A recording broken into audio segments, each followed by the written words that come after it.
अगला अध्याय। ब्रह्मा जी से दक्ष की अनुमति पाकर देवताओं और मुनियों सहित भगवान शिव का दक्ष के घर जाना, दक्ष द्वारा सबका सत्कार तथा सती और शिव का विवाह। ब्रह्मा जी कहते हैं, नारद, तदनंतर मैं हिमालय के कैलाश शिखर पर रहने वाले परमेश्वर महादेव शिव को लाने के लिए प्रसन्नता पूर्वक उनके पास गया और उनसे इस प्रकार बोला, वृषभध्वज, सती के लिए मैंने पुत्र दक्ष से जो बात कही है उसे सुनिए और जिस कार्य को वे अपने लिए असाध्य मानते हैं उसे सिद्ध हुआ ही समझिए। दक्ष ने कहा, मैं अपनी पुत्री भगवान शिव के हाथ में ही दूंगा, क्योंकि उन्हीं के लिए यह उत्पन्न हुई है। शिव के साथ सती का विवाह हो, यह कार्य तो मुझे स्वतः ही अभीष्ट है। फिर आपके भी कहने से इसका महत्व और अधिक बढ़ गया है। मेरी पुत्री ने स्वयं इसी उद्देश्य से भगवान शिव की आराधना की है और इसी समय शिव जी भी मुझसे इसी के विषय में अन्वेषण पूछताछ कर रहे हैं। इसलिए मुझे अपनी कन्या अवश्य ही भगवान शिव के हाथ में देनी है। विधाता विष्णु भगवान शंकर शुभ लग्न और शुभ मुहूर्त में यहाँ पधारें। उस समय मैं उन्हें शिक्षा के तौर पर अपनी पुत्री दे दूंगा। वृषभध्वज, मुझसे दक्ष ने ऐसी बात कही, अतः आप शुभ मुहूर्त में उनके घर चलिए और सती को ले आइए। मुने, मेरी यह बात सुनकर भक्त वत्सल रुद्र लौकिक गति का आश्रय लेकर हंसते हुए मुझसे बोले, संसार की सृष्टि करने वाले ब्रह्मा जी, मैं तुम्हारे और नारद के साथ दक्ष के घर चलूंगा। अतः नारद का स्मरण करो, अपने मारीची आदि मानस पुत्रों को भी बुला लो। विधे, मैं उन सब के साथ दक्ष के निवास स्थान पर चलूंगा। मेरे पार्षद भी मेरे साथ रहेंगे। नारद, लोकचार के निर्वाह में लगे हुए भगवान शिव की इस प्रकार की आज्ञा देने पर मैंने तुम्हारा और मारीची आदि पुत्रों का भी स्मरण किया। मेरे याद करते ही तुम्हारे साथ मेरे सभी मानस पुत्र मन में आदर की भावना लिए शीघ्र ही वहां आ पहुंचे। उस समय तुम सब लोग हर्ष से उत्फुल्ल हो रहे थे। फिर रुद्र के स्मरण करने पर शिव भक्तों के सम्राट भगवान विष्णु भी अपने सैनिक तथा कमला देवी के साथ गरुड़ पर आरूढ़ होकर तुरंत वहां आ गए। तदनंतर चैत्र मास के शुक्ल पक्ष की त्रयोदशी तिथि में रविवार को पूर्व फाल्गुनी नक्षत्र में मुझ ब्रह्मा और विष्णु आदि समस्त देवताओं के साथ महेश्वर ने विवाह के लिए यात्रा प्रारंभ की। मार्ग में उन्होंने और ऋषियों के साथ यात्रा करते हुए भगवान शंकर बड़ी शोभा पा रहे थे। वहां जाते हुए देवताओं, मुनियों तथा आनंद मग्न मन वाले प्रथम गणों का रास्ते में बड़ा उत्साह हो रहा था। भगवान शिव की इच्छा से वृषभ, व्याघ्र, सर्प, जटा और चंद्रकला आदि सब के सब उनके लिए यथायोग्य आभूषण बन गए। तदनंतर वेग से चलने वाले बलवान बलिवर्द नंदकेश्वर पर आरूढ़ होकर महादेव जी श्री विष्णु आदि देवताओं के साथ लिए क्षण भर में प्रसन्नता पूर्वक दक्ष के घर पहुंचे। वहां विनय चित्त वाले प्रजापति दक्ष समस्त आत्मीय जनों के साथ भगवान शिव की आगवानी के लिए उनके सामने आए। उस समय उनके समस्त अंगों में हर्ष जनित रोमांच हो आया था। स्वयं दक्ष ने अपने द्वार पर आए हुए समस्त देवताओं का सत्कार किया। वे सब लोग सुरश्रेष्ठ शिव को बिठाकर उनके पार्श्व भाग में स्वयं भी मुनियों के साथ क्रमशः बैठ गए। इसके बाद दक्ष ने मुनियों सहित समस्त देवताओं की परिक्रमा की और उन सब के साथ भगवान शिव को घर के भीतर ले आए। उस समय दक्ष के मन में बड़ी प्रसन्नता थी। उन्होंने सर्वेश्वर शिव को उत्तम आसन देकर स्वयं विधि पूर्वक उनका पूजन किया। तत्पश्चात श्री विष्णु मेरा ब्राह्मणों का, देवताओं का और समस्त शिव गणों का यथोचित विधि से उत्तम भक्ति भाव के साथ पूजन किया।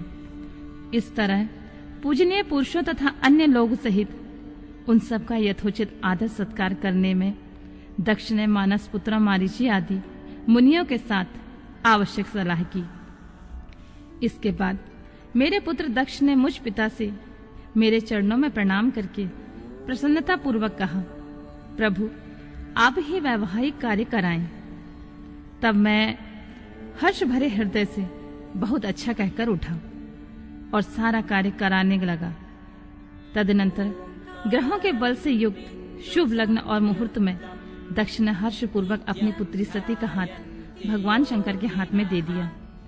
उस समय हर्ष से भरे हुए भगवान वृषभध्वज ने भी वैवाहिक विधि से सुंदरी दक्ष कन्या का पारिग्रहण किया। फिर मैंने, श्री हरि ने, तुम तथा अन्य मुनियों ने, देवताओं ने और प्रथम गणों ने भगवान शिव को प्रणाम किया और सबने नाना प्रकार की स्तुतियों द्वारा उन्हें संतुष्ट किया। उस समय नाच गान के साथ महान उत्सव मनाया गया। समस्त देवताओं और मुनियों को बड़ा आनंद प्राप्त हुआ। भगवान शिव के लिए कन्या दान करके मेरे पुत्र दक्ष कृतार्थ हो गए। शिवा और शिव प्रसन्न हुए तथा सारा संसार मंगल का निकेतन। सती और शिव के द्वारा अग्नि की परिक्रमा। श्री हरि द्वारा शिव तत्व का वर्णन। शिव का ब्रह्मा जी को दिए हुए वर के अनुसार वेदी पर सदा के लिए अवस्थान तथा शिव का सती का विदा हो कैलाश पर जाना। ब्रह्मा जी कहते हैं, नारद, कन्यादान करके दक्ष ने भगवान शंकर को नाना प्रकार की वस्तुएं दहेज में दी। यह सब करके वे बड़े प्रसन्न हुए। फिर उन्होंने ब्राह्मण को भी नाना प्रकार से धन बांटे। तत्पश्चात लक्ष्मी सहित भगवान विष्णु शंकर के पास हाथ जोड़कर खड़े हुए और यूं बोले, देवादिदेव महादेव, दया सागर, प्रभु, तात, आप संपूर्ण जगत के पिता हैं और सती सबकी माता हैं। आप दोनों सत्पुरुषों के कल्याण तथा दुष्टों के दमन के लिए सदा लीला पूर्वक अवतार ग्रहण करते हैं। यह सनातन श्रुति का कथन है। आप चिकने नील अंजन के समान शोभा वाली सती के साथ जिस प्रकार शोभा पा रहे हैं, मैं उससे उल्टे लक्ष्मी के साथ शोभा पा रहा हूँ। अर्थात सती नील वर्णा और आप गौर वर्णा। उससे उल्टे में नील वर्ण तथा लक्ष्मी गौर वर्णा है। नारद, मैं देवी सती के पास आकर ग्रह सूत्रोक्त विधि से विस्तार पूर्वक सारा अग्नि कार्य कराने लगा। मुझे आचार्य तथा ब्राह्मणों की आज्ञा से शिव और शिव ने बड़े हर्ष के साथ विधि पूर्वक अग्नि की परिक्रमा की। उस समय वहां बड़ा अद्भुत उत्सव मनाया गया। गाजे बाजे और नृत्य के साथ होने वाला वह उत्सव सबको बड़ा सुखद जान पड़ा। तदनंतर भगवान विष्णु बोले, सदाशिव, मैं आपकी आज्ञा से यहाँ शिव तत्व का वर्णन कर रहा हूँ। समस्त देवता तथा दूसरे दूसरे मुनि अपने मन को एकाग्र करके इस विषय को सुनो। भगवान, आप प्रधान और अप्रधान, प्रकृति और उससे अतीत हैं। आपके अनेक भाग हैं, फिर भी आप भाग रहित हैं। ज्योतिर्मय स्वरूप वाले आप परमेश्वर के ही हम तीनों देवता के अंश हैं। आप कौन हैं, मैं कौन और ब्रह्मा कौन है? आप परमात्मा के ये तीन अंश हैं जो सृष्टि, पालन और संहार करने के कारण एक दूसरे से भिन्न प्रतीत होते हैं। आप अपने स्वरूप का चिंतन कीजिए। आपने स्वयं ही लीला पूर्वक शरीर धारण किया है। आप निर्गुण ब्रह्म रूप में एक हैं। आप ही सगुण ब्रह्मा हैं और हम ब्रह्मा, विष्णु और रुद्र तीनों आपके अंश हैं। जैसे एक ही शरीर के भिन्न भिन्न अवयव, मस्तक, ग्रीवा आदि नाम धारण करते हैं, तथापि उस शरीर से वे भिन्न नहीं हैं, उसी प्रकार हम तीनों अंश आप परमेश्वर के ही अंग हैं। उसी प्रकार हम तीनों अंश आप परमेश्वर के ही अंग हैं, जो ज्योतिर्मय आकाश के समान सर्वव्यापी एवं निर्लेप, स्वयं ही अपना धाम, पुराण, कूटस्थ, अव्यक्त, अनंत, नित्य तथा दीर्घ आदि विशेषणों से रहित निर्विशेष ब्रह्मा है। वही आप शिव हैं, अतः आप ही सब कुछ हैं। ब्रह्मा जी कहते हैं, मुनीश्वर, भगवान विष्णु की यह बात सुनकर महादेव जी बड़े प्रसन्न हुए। तदनंतर उस विवाह यज्ञ के स्वामी यजमान परमेश्वर शिव प्रसन्न हो लौलिक की गति का आश्रय लेकर हाथ जोड़कर खड़े हुए मुझ ब्रह्मा से प्रेम पूर्वक बोले, ब्राह्मण, आपने सारा वैवाहिक कार्य अच्छी तरह से संपन्न करा दिया। अब मैं प्रसन्न हूँ। आप मेरे आचार्य हैं। बताइए, आपको क्या दक्षिणा दूं? सूर्यज्येष्ठ, आप उस दक्षिणा को मांगिए। महाभाग, और यदि वह अत्यंत दुर्लभ भी हो तो उसे शीघ्र कहिए। मुझे आपके लिए कुछ भी अदेय नहीं है। मुने, भगवान शंकर का यह वचन सुनकर मैं हाथ जोड़ विनीत चित्त से उन्हें बारंबार प्रणाम करके बोला, देवेश, यदि आप प्रसन्न हो और महेश्वर, यदि मैं वर पाने की योग्य हूं तो प्रसन्नता पूर्वक जो बात कहता हूं आप उसे पूर्ण कीजिए। महादेव, आप इसी रूप में इसी वेदी पर सदा विराजमान रहें, जिससे आपके दर्शन से मनुष्य के पाप धुल जाएं। चंद्रशेखर, आपका सानिध्य होने से मैं इस वेदी के समीप आश्रम बनाकर तपस्या करूं, यही मेरी अभिलाषा है। चैत्र के शुक्ल पक्ष की त्रयोदशी को पूर्व फाल्गुनी नक्षत्र में रविवार के दिन इस भूतल पर जो मनुष्य भक्ति भाव से आपका दर्शन करे, उसके सारे पाप तत्काल नष्ट हो जाएं, विपुल पुण्य की वृद्धि हो और समस्त रोगों का सर्वथा नाश हो जाए। जो नारी दुर्भगा, बंध्या, रूपहीना हो, वह भी आपके दर्शन मात्र से अवश्य निर्दोष हो जाए। मेरी यह बात उनकी आत्मा को सुख देने वाली थी। इसे सुनकर भगवान शिव ने प्रसन्न चित्त से कहा, विधाता, ऐसा ही होगा। मैं तुम्हारे कहने से संपूर्ण जगत के हित के लिए अपनी पत्नी सती के साथ इस वेदी पर सुस्थिर भाव से स्थिर रहूंगा।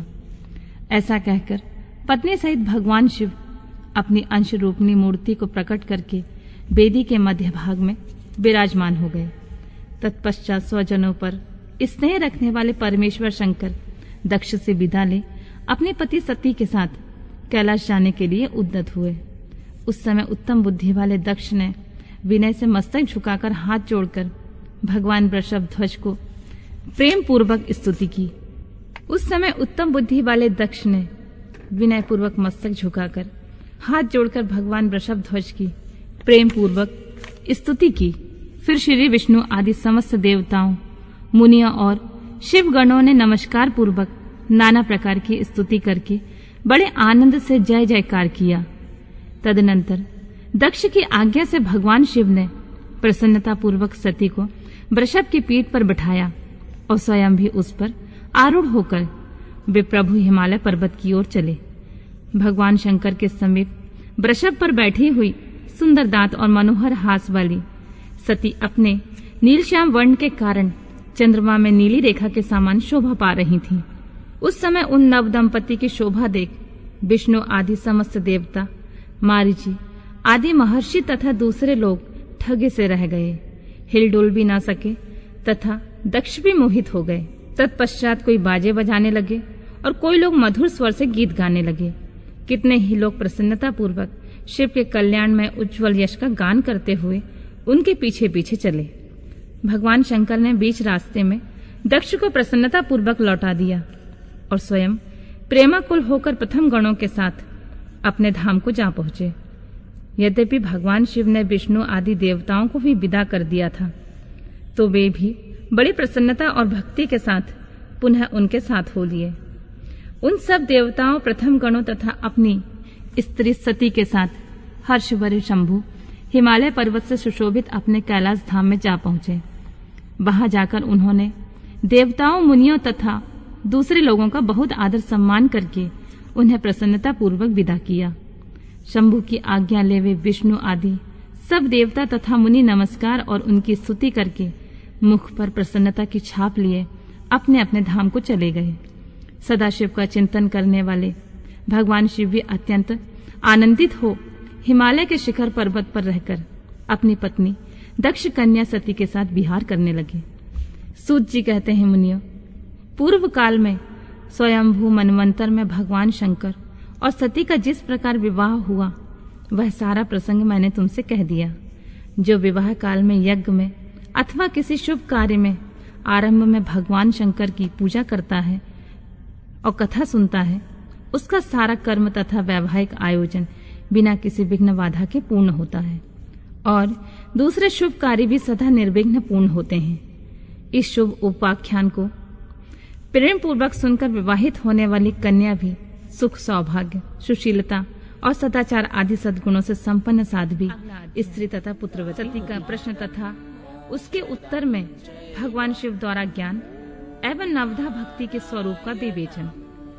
कैलाश तथा हिमालय पर्वत पर श्री शिव और सती के विविध विहारों का विस्तार पूर्वक वर्णन करने के पश्चात ब्रह्मा जी ने कहा, मुनि, एक दिन की बात है, देवी सती एकांत में भगवान शंकर से मिली और उन्हें भक्ति पूर्वक प्रणाम करके दोनों हाथ जोड़कर खड़ी हो गईं।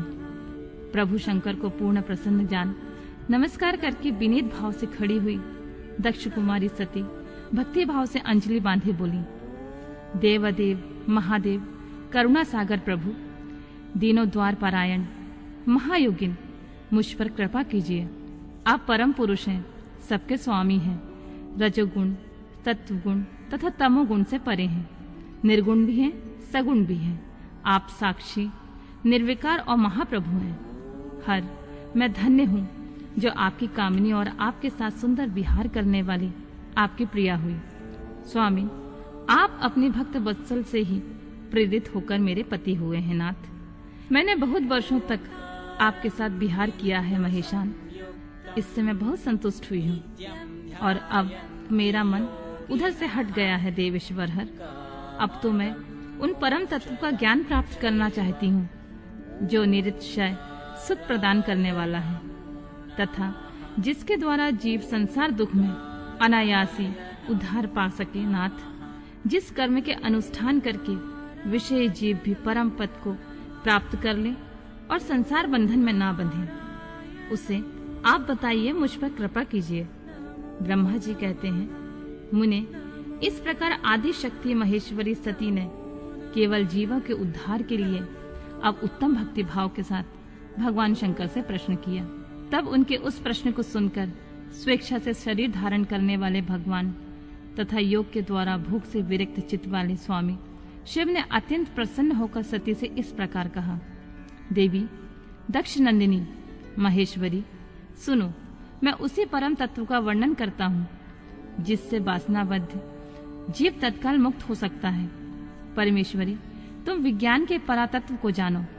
विज्ञान वह है जिसके उदय होने पर मैं ब्रह्मा हूँ ऐसा दृढ़ निश्चय हो जाता है। ब्रह्मा के सिवा दूसरी कोई वस्तु का स्मरण नहीं रहता तथा उस विज्ञानी पुरुष की बुद्धि सर्वथा शुद्ध हो जाती है। प्रिय, वह विज्ञान दुर्लभ है। इस त्रिलोकी में उसका ज्ञाता कोई विरला नहीं है। वह जो और जैसा भी है वह सदा मेरा स्वरूप ही है। साक्षात परातत्व ब्रह्मा है, उस विज्ञान की माता है मेरी भक्ति, जो भोग और मोक्ष फल प्रदान करने वाली होती है। वह मेरी कृपा से सुलभ होती है। भक्ति 9 प्रकार की बताई गई है सती। भक्ति और ज्ञान में कोई भेद नहीं है। भक्त और ज्ञानी दोनों को सदा सुख प्राप्त होता है।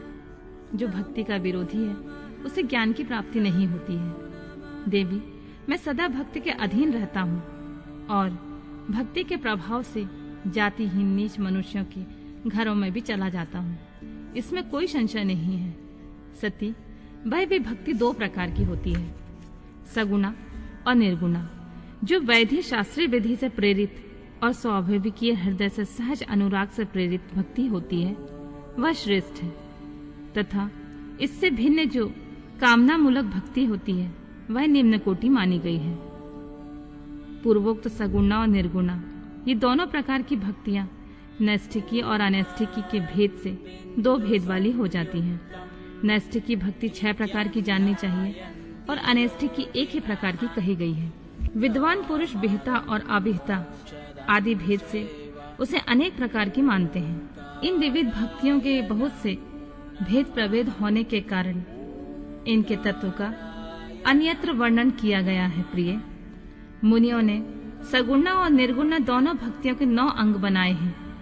दक्ष नंदिनी, मैं उन 9 अंगों का वर्णन करता हूँ, तुम प्रेम से सुनो देवी। श्रवण, कीर्तन, स्मरण, सेवन, दास्य, अर्चन, सदा मेरा वंदन, संख्य और आत्मसमर्पण, ये विद्वानों ने भक्ति के 9 अंग माने हैं। शिवे, भक्ति के उपांग भी बहुत से बताए गए हैं। देवी, अब तुम मन लगाकर मेरी भक्ति के पूर्वोक्त 9 अंगों के पृथक पृथक लक्षण सुनो। वे लक्षण भोग तथा मोक्ष प्रदान करने वाले हैं। जो स्थिर आसन से बैठकर तन मन आदि से मेरी कथा कीर्तन आदि का नित्य सम्मान करता हुआ प्रसन्नता पूर्वक अपने श्रवण पुटों से उसके अमृत का पान करता है, उसके इस साधन को श्रवण कहते हैं। जो हृदय अवकाश के द्वारा मेरे दिव्य जन्म कर्मों का चिंतन करता हुआ प्रेम से वाणी द्वारा उनका उच्च स्वर से उच्चारण करता है, उसके इस भजन साधन को कीर्तन कहते हैं। देवी, मुझ नित्य महेश्वर को सदा और सर्वत्र व्यापक जानकर जो संसार में निरंतर निर्भय रहता है, उसी को स्मरण कहा गया है। अरुणोदय से लेकर हर समय सेव्य की अनुकूलता का ध्यान रखते हुए हृदय और इंद्रियों से जो निरंतर सेवा की जाती है, वही सेवन नामक भक्ति है। अपने को प्रभु का किंकर समझकर हृदय अमृत के भोग से सदा स्वामी का सदा प्रिय संपादन करना दास्य कहलाता है।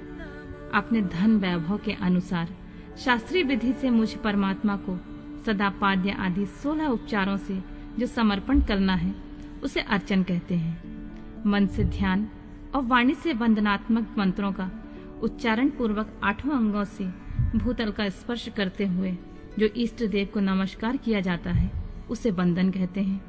ईश्वर मंगल या अमंगल जो कुछ भी करता है, वह सब मेरे मंगल के लिए ही है, ऐसा दृढ़ विश्वास रखना संख्य भक्ति का लक्षण है। देह आदि जो कुछ भी कही जाने वाली वस्तु है, वह सब भगवान की प्रसन्नता के लिए उन्हीं को समर्पित करके अपने निर्वाह के लिए भी कुछ बचाकर न रखना अथवा निर्वाह की चिंता से भी रहित हो जाना आत्मसमर्पण कहलाता है। ये मेरी 9 भक्ति के अंग हैं, जो भोग और मोक्ष प्रदान करने वाले हैं। इनमें ज्ञान का प्राकट्य होता है तथा ये सब साधन मुझे अत्यंत प्रिय हैं। मेरी भक्ति में बहुत से उपांग भी कहे गए हैं, जैसे बिल्व आदि का सेवन करना। इनको विचार से समझ लेना चाहिए। प्रिय, इस प्रकार मेरी सांगोपांग भक्ति सबसे उत्तम है। यह ज्ञान वैराग्य की जननी है और मुक्ति इसकी दासी है। यह सदा सब साधनों के ऊपर विराजमान है। इसके द्वारा संपूर्ण कर्म के फल की प्राप्ति होती है।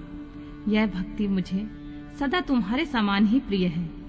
जिसके चित्त में निरंतर यह भक्ति निवास करती है, वह साधक मुझे अत्यंत प्यारा है। देवेश्वरी, तीनों लोकों और चारों युगों में भक्ति के समान कोई दूसरा सुखदायक मार्ग नहीं है। कलयुग में तो यह विशेष सुखद और सुविधाजनक है। देवी, कलयुग में यह प्रारह ज्ञान और वैराग्य के कोई ग्राहक नहीं है, इसलिए वे दोनों वृद्ध उत्साह शून्य और जर्जर हो गए हैं।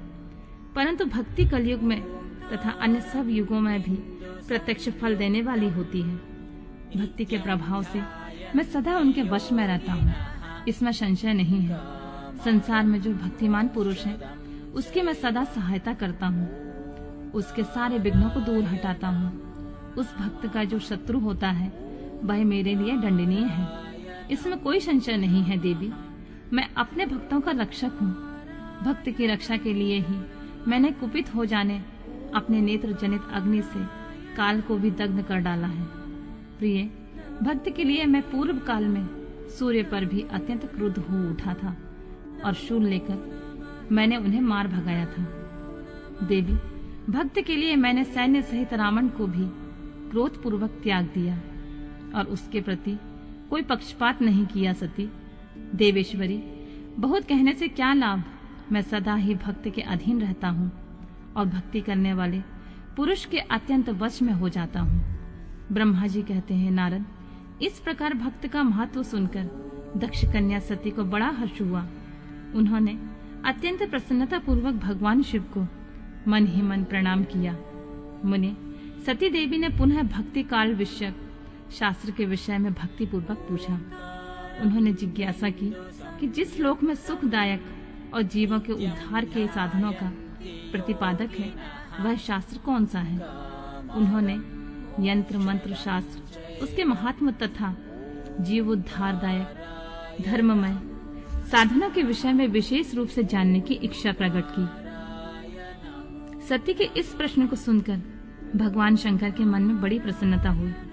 उन्होंने जीवों के उद्धार के लिए सब शास्त्रों का प्रेम पूर्वक वर्णन किया। महेश्वर ने 5 अंगों सहित तंत्र शास्त्र, यंत्र शास्त्र तथा भिन्न भिन्न देवेश्वरों की महिमा का वर्णन किया। मुनीश्वर इतिहास कथा सहित उन देवताओं के भक्तों का महिमा का, वर्णा आश्रम धर्मों का तथा राजधर्मों का भी निरूपण किया। पुत्र और स्त्री के धर्म की महिमा का, कभी न नष्ट होने वाले वर्णाश्रम धर्म का और जीवों को सुख देने वाले वैदिक शास्त्र और ज्योतिष शास्त्र का भी वर्णन किया।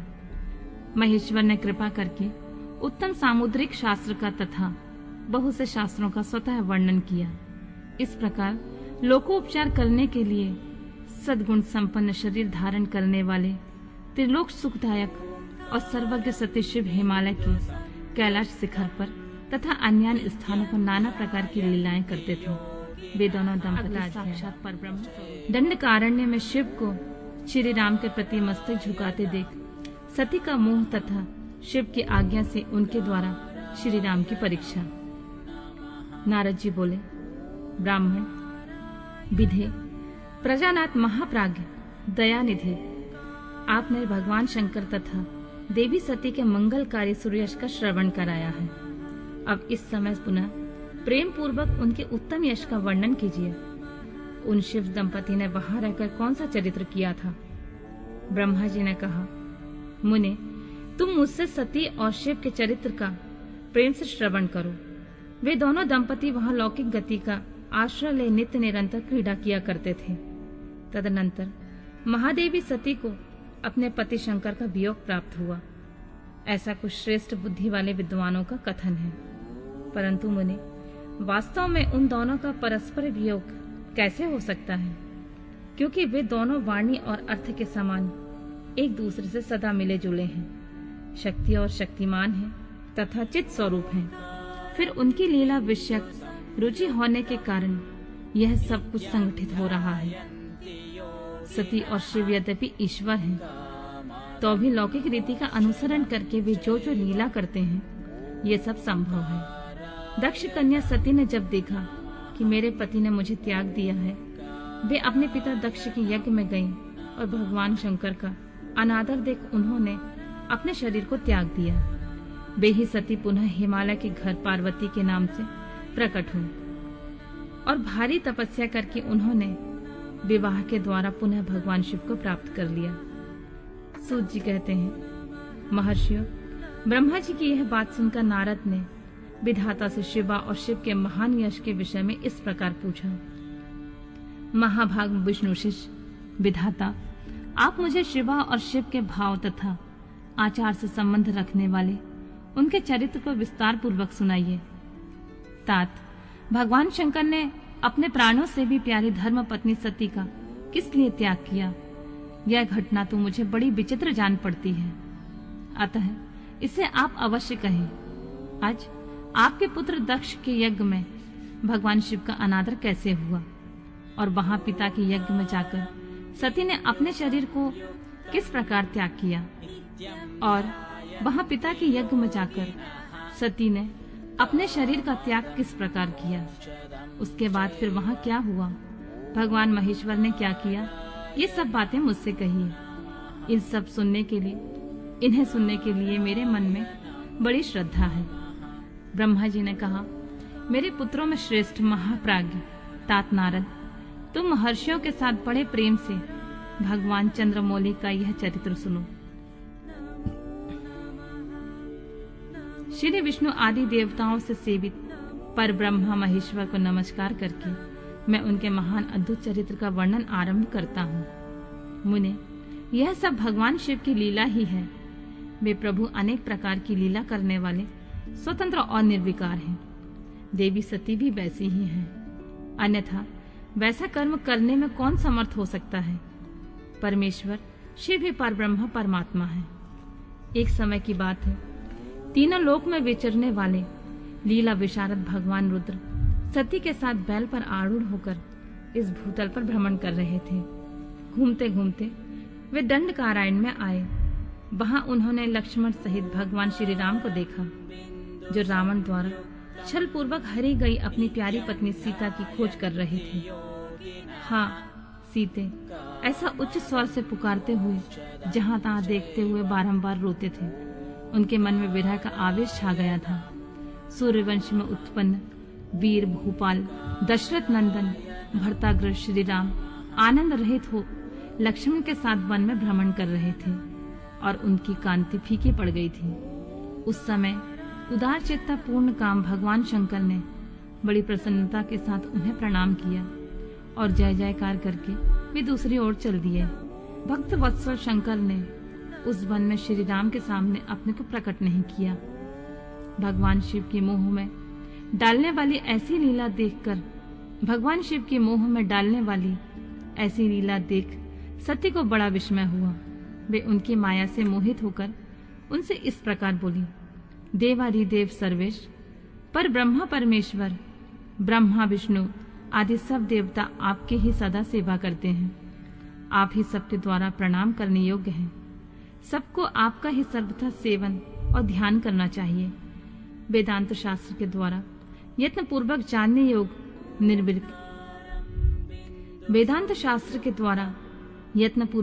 योग निर्विकार परम प्रभु आप ही हैं। नाथ, ये दोनों पुरुष कौन हैं? इनकी आकृति विरह अवस्था से व्याकुल दिखाई देती है। ये दोनों धनुर्धर वीर वन में विचरते हुए भागी और दीन हो रहे हैं। इनमें जो ज्येष्ठ हैं, उसकी अंग कांति नील कमल के समान श्याम है। उसे देखकर किस कारण से आप आनंद विभोर हो उठे थे? आप इस समय भक्त के समान विनम्र क्यों हो गए थे स्वामी? कल्याणकारी शिव, आप मेरे संशय को सुने। प्रभु, सेव्य स्वामी अपने सेवक को प्रणाम करे, क्या यह उचित जान पड़ता है? ब्रह्मा जी कहते हैं, नारद, कल्याणमयी परमेश्वरी आदि शक्ति सती देवी ने शिव की माया के वशीभूत होकर भगवान शिव से इस प्रकार प्रश्न किया। जब सती की यह बात सुनकर लीला विशारद परमेश्वर शंकर हंसकर उनसे इस प्रकार बोले, देवी सुनो, मैं प्रसन्नता पूर्वक यथार्थ बात कहता हूँ, इसमें छल नहीं है। वरदान के प्रभाव से ही मैंने इन्हें आदर पूर्वक प्रणाम किया है। प्रिय, ये दोनों भाई वीरों से सम्मानित हैं। इनके नाम हैं श्री राम और लक्ष्मण। इनका प्राकट्य सूर्यवंश में हुआ है। ये दोनों राजा दशरथ के विद्वान पुत्र हैं। इनमें जो गौर रंग के छोटे बंधु हैं, वे साक्षात शेष के अंश हैं। उनका नाम लक्ष्मण है। इनके बड़े भाई का नाम श्री राम है। इनके रूप में भगवान विष्णु ही अपने संपूर्ण अंश से प्रकट हुए हैं। उपद्रव इनसे दूर ही रहते हैं। ये साधु पुरुषों की रक्षा तथा हम लोगों के कल्याण के लिए इस पृथ्वी पर अवतीर्ण हुए हैं। ऐसा कहकर सृष्टिकर्ता भगवान शंभु चुप हो गए। भगवान शिव की ऐसी बात सुनकर भी सती के मन को इस पर विश्वास नहीं हुआ। क्यों न हो, भगवान शिव की माया बड़ी प्रबल है। वह संपूर्ण त्रिलोकी को मोह में डाल देने वाली होती है। सती के मन में मेरी इस बात का विश्वास नहीं है। यह जानकर लीला विशारद प्रभु सनातन शंभु यूं बोले, देवी मेरी बात सुनो।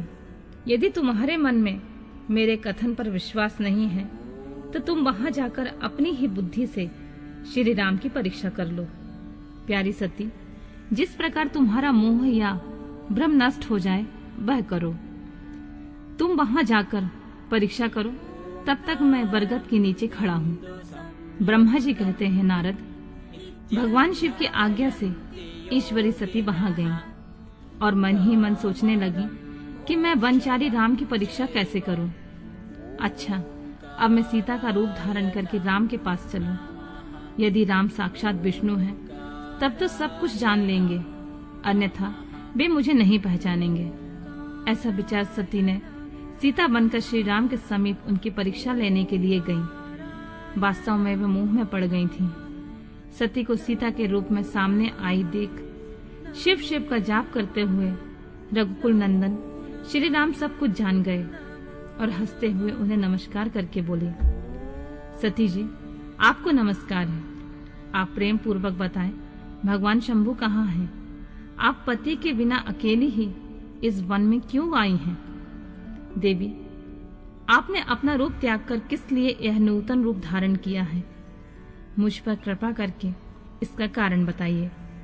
रामचंद्र जी की यह बात सुनकर सती उस समय आश्चर्यचकित हो गईं। वे शिव जी की कही हुई इस बात का स्मरण करके उसे यथार्थ समझकर बहुत लज्जित हुई। श्री राम को साक्षात विष्णु जान अपने रूप को प्रकट करके मन ही मन भगवान शिव के चरणार बिंदों का चिंतन कर प्रसन्नचित हुई। सती उनसे इस तरह बोली, रघुनंदन, स्वतंत्र परमेश्वर भगवान शिव मेरे तथा अपने पार्षदों के साथ पृथ्वी पर भ्रमण करते हुए इस वन में आ गए हैं। यहाँ उन्होंने सीता की खोज में लगे हुए लक्ष्मण सहित तुमको देखा। उस समय सीता के लिए तुम्हारे मन में बड़ा क्रोध था। तुम विरह शोक से पीड़ित दिखाई देते थे। उस अवस्था में तुम्हें प्रणाम करके वे चले गए और बट वृक्ष के नीचे अभी भी खड़े हैं। भगवान शिव बड़े आनंद के साथ तुम्हारे वैष्णव रूप की उत्कृष्ट महिमा का गान कर रहे थे। यद्यपि उन्होंने तुम्हें चतुर्भुज विष्णु के रूप में नहीं देखा है, तो भी तुम्हारा दर्शन करते ही आनंद विभोर हो गए। इस निर्मल रूप की ओर देखते हुए उन्हें बड़ा आनंद प्राप्त हुआ। इस विषय में मेरे पूछने पर भगवान शंभु ने जो बात कही उसे सुनकर मेरे मन में भ्रम उत्पन्न हो गया। अतः राघवेंद्र, मैंने उनकी आज्ञा लेकर तुम्हारी परीक्षा की है। श्री राम, अब मुझे ज्ञात हो गया कि तुम साक्षात विष्णु हो। तुम्हारी सारी प्रभुता मैंने अपनी आंखों से देख ली है। अब मेरा संशय दूर हो गया है। तो भी महामते, तुम मेरी बात सुनो। मेरे सामने यह सच सच बताओ कि तुम भगवान शिव के भी वंदनीय कैसे हो गए। मेरे मन में यही एक संदेह है, इसे निकाल दो और शीघ्र ही मुझे पूर्ण शांति प्रदान करो। सती का यह वचन सुनकर श्री राम के नेत्र प्रफुल्ल कमल के समान खिल उठे। उन्होंने मन ही मन अपने प्रभु भगवान शिव का स्मरण किया। इससे उनके हृदय में प्रेम की बाढ़ आ गई।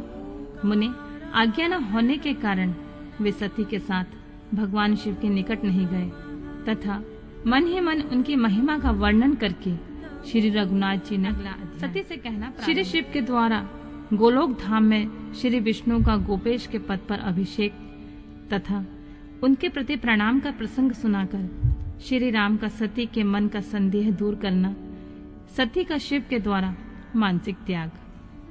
श्री राम बोले, देवी, प्राचीन काल में एक समय परम दृष्टा भगवान शंभु ने अपने परात्पर धाम में विश्वकर्मा को बुलाकर उनके द्वारा अपनी गौशाला में एक रमणीय भवन बनवाया जो बहुत ही विस्तृत था।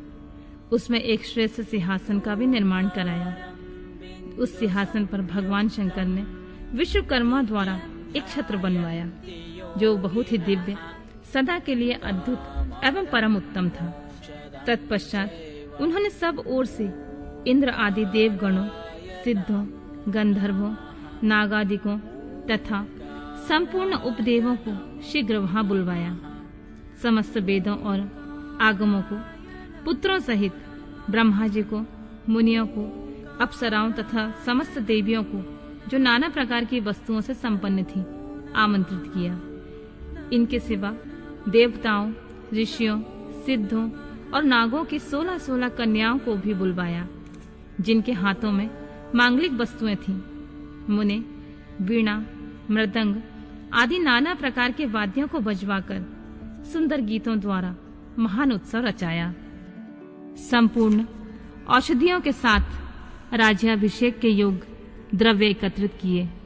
प्रत्यक्ष तीर्थों के जलों से भरे हुए 5 कलश भी मंगवाए गए।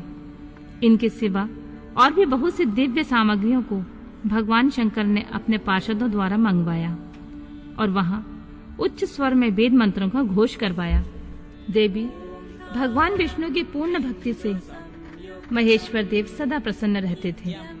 इसलिए उन्होंने प्रीति युक्त हृदय से श्री हरि को वैकुंठ से बुलवाया और शुभ मुहूर्त में श्री हरि को उस श्रेष्ठ सिंहासन पर बैठाया। महादेव जी ने स्वयं ही प्रेम पूर्वक उन्हें सब प्रकार के आभूषणों से विभूषित किया। उनके मस्तक पर मनोहर मुकुट बांधा गया और उनके मंगल कौतुक कराए गए। ये सब हो जाने के बाद महेश्वर ने स्वयं ब्रह्मांड मंडप में श्री हरि का अभिषेक किया और उन्हें अपना वह सारा ऐश्वर्य प्रदान किया जो दूसरों के पास नहीं था। तदनंतर स्वतंत्र ईश्वर भक्त वत्सल शंभु ने श्री हरि का स्तवन किया और अपनी पराधीनता को सर्वत्र प्रसिद्ध करते हुए वे लोककर्ता ब्रह्मा से इस प्रकार बोले, लोकेश, आज से मेरी आज्ञा के अनुसार ये विष्णु हरि स्वयं मेरे वंदनीय हो गए हैं। इस बात को सभी सुन रहे हैं तात। तुम संपूर्ण देवता आदि के साथ श्री हरि को प्रणाम करो और ये वेद मेरी आज्ञा से मेरी ही तरह इन श्री हरि का वर्णन करो। रामचंद्र जी कहते हैं, देवी भगवान विष्णु की शिव भक्ति देखकर प्रसन्नचित्त हुए वरदायक भक्त वत्सल रुद्रदेव ने उपयुक्त बात कहकर ही स्वयं श्री गरुड़ ध्वज को प्रणाम किया। तदनंतर ब्रह्मा आदि देवताओं, मुनियों और सिद्ध आदि ने भी उस समय श्री हरि की वंदना की। इसके बाद अत्यंत प्रसन्न हुए भक्त वत्सल महेश्वर ने देवताओं के समक्ष श्री हरि को बड़े बड़े वर दिए। इसके बाद अत्यंत प्रसन्न हुए भक्त वत्सल महेश्वर ने देवताओं के समक्ष श्री हरि को बड़े बड़े वर प्रदान किए। महेश बोले, हरे तुम मेरी आज्ञा से संपूर्ण लोकों के कर्ता, पालक और सहारक हो, धर्म, अर्थ और काम के दाता तथा दुर्नीति अथवा अन्याय करने वाले दुष्टों को दंड देने वाले हो। महान बल पराक्रम से संपन्न जगत पूज्य जगदीश्वर बने रहो। समरांगन में तुम कहीं भी जीते नहीं जा सकोगे, मुझसे भी तुम कभी पराजित नहीं होगे। तुम मुझसे मेरी दी हुई 3 प्रकार की शक्तियां ग्रहण करो। एक तो आदि की इच्छा सिद्धि, दूसरी प्रकार की लीलाओं को प्रकट करने की शक्ति और तीसरी तीनों लोकों में नित्य स्वतंत्रता। हरि जो तुमसे द्वेष करने वाले हैं वे निश्चय ही मेरे द्वारा प्रयत्न पूर्वक दंडनीय होंगे। विष्णु मैं तुम्हारे भक्तों को उत्तम मोक्ष प्रदान करूंगा। तुम इस माया को भी ग्रहण करो जिसका निवारण करना देवता आदि के लिए भी कठिन है तथा जिससे मोहित होने पर यह विश्व जड़ रूप हो जाएगा। हरे तुम मेरी बाईं भुजा हो और विधाता दाहिनी भुजा। तुम इस विधाता के भी उत्पादक और पालक होगे। मेरा हृदय रूप जो रुद्र है वही मैं हूँ, इसमें संशय नहीं है। वह रुद्र तुम्हारा और ब्रह्मा आदि देवताओं का भी निश्चय ही पूज्य है। तुम यहाँ रहकर विशेष रूप से संपूर्ण जगत का पालन करो। नाना प्रकार की लीलाएं करने वाले विविध अवतारों द्वारा सदा सबकी रक्षा करते रहो। मेरे चिन्मय धाम में तुम्हारा जो परम वैभवशाली और अत्यंत उज्जवल स्थान है वह गोलोक नाम से विख्यात होगा। हरे भूतल पर जो तुम्हारे अवतार ग्रहण होंगे वे सबके रक्षक और मेरे भक्त होंगे। मैं उनका अवश्य दर्शन करूंगा। वे मेरे वर से सदा प्रसन्न रहेंगे। रामचंद्र जी कहते हैं, देवी इस प्रकार श्री हरि को अपना अखंड ऐश्वर्य सौंपकर उमा वल्लभ भगवान हर स्वयं कैलाश पर्वत पर रहते हुए अपने पार्षदों के साथ स्वच्छंद क्रीड़ा करते हैं। तभी से भगवान लक्ष्मीपति वहां गोप वेश धारण करके आए और गोप गोपी तथा गौओं के अधिपति होकर बड़ी प्रसन्नता के साथ रहने लगे। वे श्री विष्णु प्रसन्नचित हो समस्त जगत की रक्षा करने लगे। वे शिव की आज्ञा से नाना प्रकार के अवतार ग्रहण करके जगत का पालन करते और इस समय वे ही श्री हरि भगवान शंकर की आज्ञा से 4 भाइयों के रूप में अवतीर्ण हुए हैं। उन 4 भाइयों में सबसे बड़ा मैं राम हूँ, दूसरे भरत, तीसरे लक्ष्मण और चौथे भाई शत्रुघ्न। देवी मैं पिता की आज्ञा से सीता और लक्ष्मण के साथ वन में आ गया। यहाँ किसी निशाचर ने मेरी पत्नी सीता को हर लिया है और मैं विरही होकर भाई के साथ इस वन में प्रिया का अन्वेषण करता हूँ। जब आपका दर्शन प्राप्त हो गया तब सर्वथा मेरा कुशल मंगल ही होगा। माँ सती आपकी कृपा से ऐसा होने में कोई संदेह नहीं है। देवी निश्चय ही आपकी ओर से मुझे सीता की प्राप्ति विषयक वर प्राप्त होगा। आपके अनुग्रह से उस दुख देने वाले पापी राक्षस को मारकर मैं सीता को अवश्य प्राप्त करूंगा। आज मेरा महान सौभाग्य है जो आप दोनों ने मुझ पर कृपा की है, जिस पर आप दोनों दयालु हो जाएं। भय पुरुष तो धन्य और श्रेष्ठ है। इस प्रकार बहुत सी बातें कहकर कल्याणमयी सीता देवी को प्रणाम करके रघुकुल शिरोमणि श्री राम उनकी आज्ञा से उस वन में विचरने लगे। पवित्र हृदय वाले श्री राम की यह बात सुनकर सती मन ही मन शिव भक्ति पारायण रघुनाथ जी की प्रशंसा करते हुए प्रसन्न हुई और अपने कर्म को याद करके उनके मन में बड़ा शोक हुआ। उनकी अंग कांति फीकी सी पड़ गई। वे उदास होकर शिव जी के पास लौटी। मार्ग में जाती हुई देवी सती बारंबार चिंता करने लगी कि मैंने भगवान शिव की बात नहीं मानी और श्री राम के प्रति कुत्सित बुद्धि कर ली। अब शंकर जी के पास जाकर उन्हें क्या उत्तर दूंगी। इस प्रकार बारंबार विचार करके उन्हें उस समय बड़ा पश्चाताप हुआ। शिव के समीप जाकर सती ने उन्हें मन ही मन प्रणाम किया। उनके मुख पर विषाद छा गया था और शोक से व्याकुल तथा निस्तेज हो गई थी। सती को दुखी देखकर भगवान हर ने उनका कुशल समाचार पूछा और प्रेम पूर्वक कहा, तुमने किस प्रकार परीक्षा ली। उनकी यह बात सुनकर सती मस्तक झुकाए उनके पास खड़ी हो गई। उनका मन शोक और विषाद में डूबा हुआ था। भगवान महेश्वर ने उन्हें ध्यान लगाकर सती का सारा चरित्र जान लिया और उन्हें मन से त्याग दिया। वेद धर्म का प्रतिपालन करने वाले परमेश्वर शिव ने अपनी पहले की हुई प्रतिज्ञा को नष्ट होने नहीं दिया। सती का मन से त्याग करके वे निवास भूत कैलाश पर्वत पर चले गए। मार्ग में महेश्वर और सती को सुनाते हुए आकाशवाणी बोली, परमेश्वर तुम धन्य हो और तुम्हारी यह प्रतिज्ञा भी धन्य है। तीनों लोकों में तुम्हारे जैसा महायोगी और महाप्रभु दूसरा कोई नहीं है। यह आकाशवाणी सुनकर देवी सती की कांति फीकी पड़ गई। उन्होंने भगवान शिव से पूछा, नाथ मेरे परमेश्वर, आपने कौन सी प्रतिज्ञा की है, बताइए। सती के इस प्रकार पूछने पर भी उनका हित चाहने वाले प्रभु ने पहले अपने विवाह के विषय में भगवान विष्णु के सामने जो प्रतिज्ञा की थी उसे नहीं बताया। मुने, उस समय सती ने अपने प्राण वल्लभ पति भगवान शिव का ध्यान करके उनके समस्त कारण को जान लिया, जिससे उनके प्रियतम ने उन्हें त्याग दिया था। शंभु ने मेरा त्याग कर दिया। इस बात को जानकर दक्ष कन्या सती शीघ्र ही अत्यंत शोक में डूब गई और बारंबार सिसकने लगी। सती के मनोभाव को जानकर शिव ने उनके लिए जो प्रतिज्ञा की थी उसे गुप्त ही रखा और वे दूसरी बहुत सी कथाएं कहने लगे। नाना प्रकार की कथाएं कहते हुए वे सती के साथ कैलाश पर जा पहुंचे। श्रेष्ठ आसन पर स्थित हो चिरवृत्तियों के निरोध पूर्वक समाधि लगा अपने स्वरूप का ध्यान करने लगे। सती मन में अत्यंत विषाद ले अपने उस धाम में रहने लगी। मुने, शिवा और शिव के उस चरित्र को कोई नहीं जानता था। महामुनि, स्वेच्छा से शरीर धारण करके लोक लीला का अनुसरण करने वाले उन दोनों प्रभुओं का इस प्रकार वहां रहते हुए दीर्घकाल व्यतीत हो गया। तत्पश्चात उत्तम लीला करने वाले महादेव जी ने ध्यान तोड़ा। यह जानकर जगदम्बा सती वहां आई और उन्होंने व्यथित हृदय से शिव के चरणों में प्रणाम किया। उदार चेता शंभु ने उन्हें अपने सामने बैठने के लिए आसन दिया और बहुत प्रेम से बहुत सी मनोरम कथाएं कहीं। उन्होंने वैसी ही लीला करके सती के शोक को तत्काल दूर कर दिया। वे पूर्ववत सुखी हो गईं। फिर भी शिव ने अपनी प्रतिज्ञा को नहीं छोड़ा। तार परमेश्वर शिव के विषय में यह कोई आश्चर्य की बात नहीं समझनी चाहिए।